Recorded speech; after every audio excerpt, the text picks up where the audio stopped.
I hear people talking about phishing and phone scams, but phone scams aren't really cybersecurity. Phishing and phone scams are 100% under cybersecurity. You got to think about what the actual bad actor or the cyber attacker is trying to do. Most of the time when they're having these voice type attacks, these phone attacks, they're doing one of two things. They're either trying to gather information, pull in information, take some PII, some client data, some internal proprietary type data, some kind of information, or they're trying to gain access to your device. Which, if they're gaining access to your device, you're going to do the exact same thing. They're trying to pull data, or they're trying to encrypt so they can steal data. They're trying to get information. That's really what they're after. Doesn't matter what kind of information you house, they figure that part out later.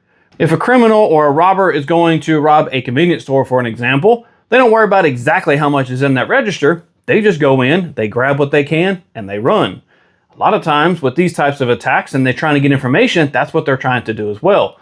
The more they can take and then they can figure out later, the more they can use at their disposal. So don't just assume that someone on the phone is not cybersecurity. It definitely is. There's still social engineering attacks, and they're still after your data, your information, and whatever they can use to further their own goals and then harm you in the process.